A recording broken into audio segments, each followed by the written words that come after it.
Hello guys, another video, another comparison, another food or snack or whatever you call it. So another food snack comparison today. So today's comparison would be this two. It could be your breakfast, lunch or dinner. So let's get to it. This is Pancit Canton. Mali, this is Pancit Canton. So sa akong libawan, ang laki may Pancit Canton na ang kinakadugay ng Pancit Canton sige paliton diri sa Pinas.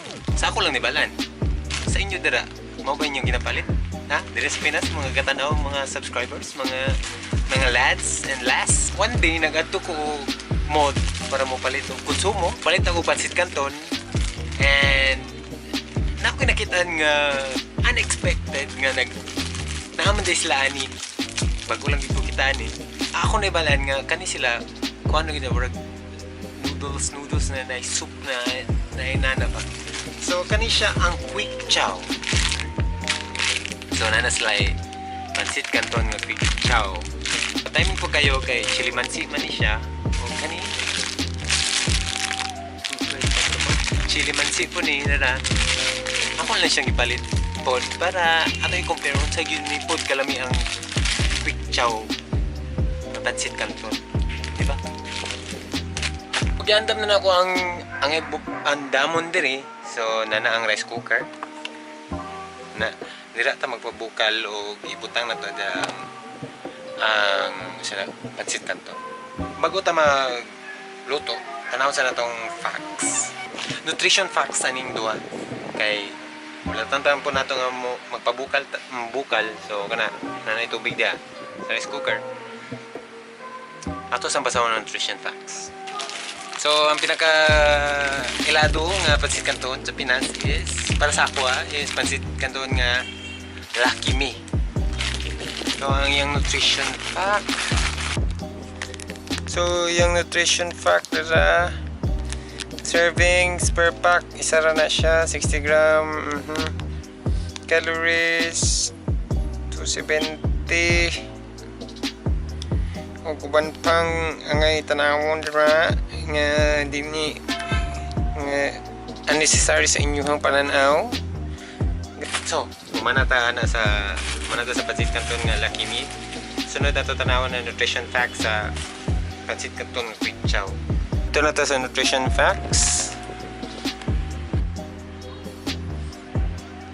Kana lang yung konti daghan. Kamo na balag basa ato ha. So, kabalo man siguro tatanan mag-drain no, sa Pancit Canton. So, di na ako mag-ingon sa ninyo. So, kanida ay manufactured by Zisto Corporation. Ulatan lang na ito nga mo-boil ang water sa rice cooker para maluto na ni Pancit Canton. Ipili na kong chili mansi kay ganahan ko halang-halang nga aslom-aslom gamay. Huwag makalupig sa chili mansi. Parisan din mo itong halang-halang. Parehas rumugod gapon sa halang. Wala sa tag mga pila ka minuto. A few moments later. Bukal na gid ang tubig sa rice cooker dugay kasi ning bukal in tawon pila na ka minuto, 5 minutes or 10 minutes ba? Bukal-bukal na gid siya. Pwede na to ibutang ang kaniya to na lang Pancit. Unsa man ako unahon kani o kani? Basing ma-disappoint ko kung unahon tani. So, ulahion tani. Kani ako unahon. So, ang sauce ito na ni butang dito.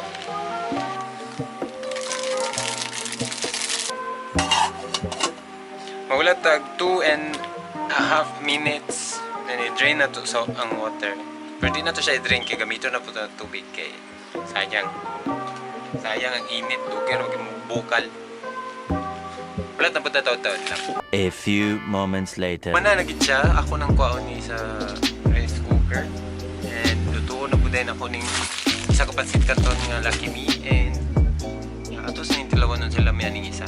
Butang na nako ang Pancit Canton nga Lucky Me and ang problema ning sa Pancit Canton ang iyang sudlan ng dali gising nga dako kayo. Gawa sa kadaghan po ni. Daghan siya. So mo na ni ang Pancit Canton nga quick chow. mura po siya ka ng sa noodles bitaw sa magbalik ka ng sinabawan nga quick chow. Na siya kanipis. So butangan na nato o butangan na nato og sauce, then mga seasoning ato na din kanon.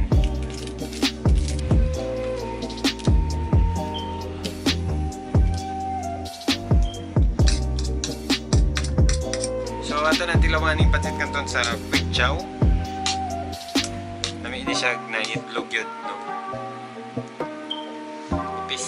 Nipis gud diyang noodles, guys, and ato na tilawan.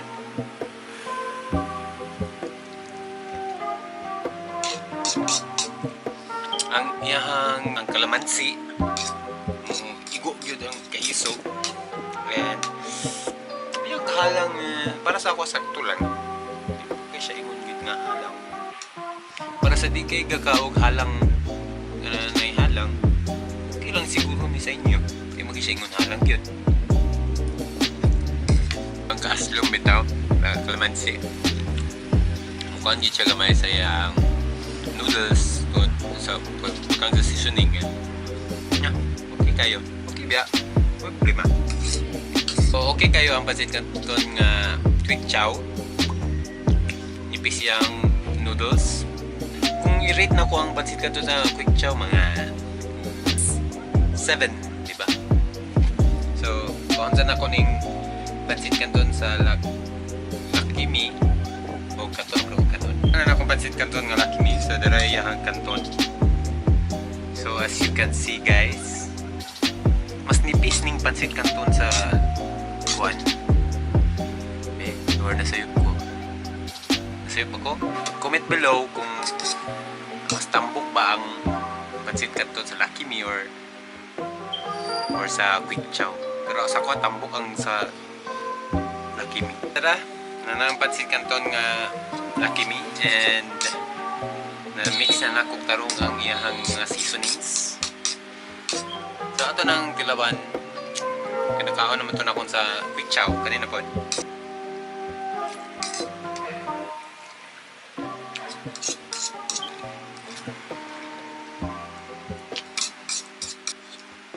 Fruit na nako ang pancit canton, and ako nang i-judge kinsa gid ang lami sa ila o ang disadvantage sa duha sa pancit canton o duha ka pancit canton, quick chow o Lucky Me.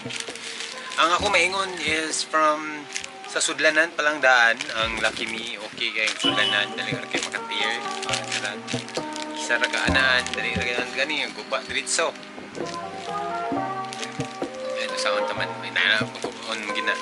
And from the seasoning container, ang butanganan sa seasoning, okihan ko sa Lucky Me kay pastar gid siya taas siya ang butanganan dahil mga tuyo dali ra kay mana. Dali ra kay miabot uban siyang oil. Ang sa pancit canton nga Lucky Me kay gamay kayong container. Murag gitipid ang seasoning. Ang sa Lucky Me, sa quick chow wala gitipid ang seasoning. From taste, ang taste sa quick chow, ganahan ko taste sa quick chow kaya ang kalamansi niya bugay sa mong baba. Na ang sa Lucky Me kay pagkaon mo ang taste, ang aftertaste sa kuan dali ra kay mawala. Ang kalamansi mawala ra dayon. Ang halang okay lang kayo parehas na sila sa kuan. Ikon sa walay pagpabor-pabor dito ra gyapon sa pancit canton na Lucky Me kay balag gamay siya, gamay na kayang kuan serving pero lami magud gyapon siya. Balag ginatipid ang seasoning pero sakto ra kay sa kung panglasa. Sorry kay quick chow pancit canton pero basin pohon makuha na ako imong kalami pero sa karon proven tested mo. So karon pa mo gudi ka nakitaan po sa quick chow. So guys, kung dili mo musugot sa akong evaluation sa akong gipangingon, comment lang mo below, and kamo ray mo judge sa pagkaon sa quick chow nga pancit canton o sa pancit canton nga Lucky Me. And so wala ni pagduwa-duwa, walay pabor-pabor, wala ko gibayaran ni nga ad kaysa ako gini kwarta. Kani si Unfamous Jim from the Poor Vloggers Guild nga isa ra miyembro, ako ra gid na permente. Mingon nga, kadush, see you in the next video. Bye.